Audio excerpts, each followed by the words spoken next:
અંકલેશ્વરના નર્મદા કાંઠા નજીક આવેલા જૂનાદેવી ગામમાંથી મગર પાંજરે પુરાયો હતો. ગામના તળાવમાં મગર નજરે પડતા સરપંચ દ્વારા વન વિભાગને જાણ કરતા પાંજરું મૂકી કાર્યવાહી કરી હતી. પાંજરામાં મગર પૂરતા જ વન વિભાગે રેસ્ક્યુ કરી સુરક્ષિત સ્થળે છોડવાની તજવીજ હાથ ધરી હતી. અંકલેશ્વર તાલુકાના જૂનાદેવી ગામની સીમાએ એક મગર દેખાતા ગ્રામજનોમાં ભયનો માહોલ છવાઈ ગયો હતો. આ મગરને કારણે લોકોમાં ફફડાટ ફેલાયો હતો, જેના પગલે ગ્રામજનોએ તાત્કાલિક સરપંચને જાણ કરી હતી. ગ્રામજનો દ્વારા સરપંચ અજીમાબેન માંજરાને આ અંગે જાણ કરવામાં આવતા તેમણે તરત જ વન વિભાગનો સંપર્ક કર્યો હતો. વન વિભાગની ટીમ ઘટના સ્થળે પહોંચીને મારણ સાથે એક પાંજરું ગોઠવ્યું હતું.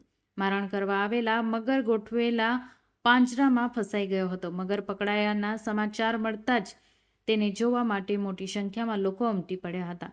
વન વિભાગના અધિકારીઓએ સ્થળ પર પહોંચી મગર અને કબજો લીધો હતો અને તેને સુરક્ષિત જગ્યાએ છોડી મૂકવાની કાર્યવાહી હાથ ધરી છે, જેનાથી ગ્રામજનોએ હાશકારો અનુભવ્યો છે.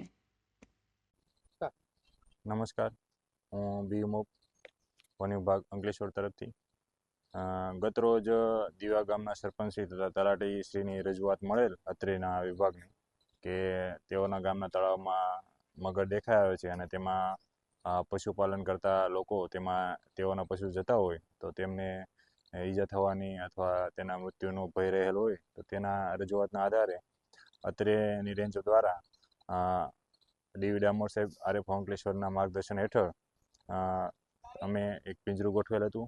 તો તે પિંજરામાં આજે વહેલી સવારે એક સબ એડલ્ટ ટાઈપ પ્રકારનું, જે બચ્ચાથી થોડી ઉપરની ઉંમરનું, અંદાજે 3 વર્ષ જેટલી ઉંમરનું અને 39 કિલો જેટલું વજનનું એક નર મગરનું બચ્ચું એ પિંજરે પુરાયેલ છે અને તેમના તબીબી ચકાસણી સહિતની કાર્યવાહી હાથ ધરેલ છે.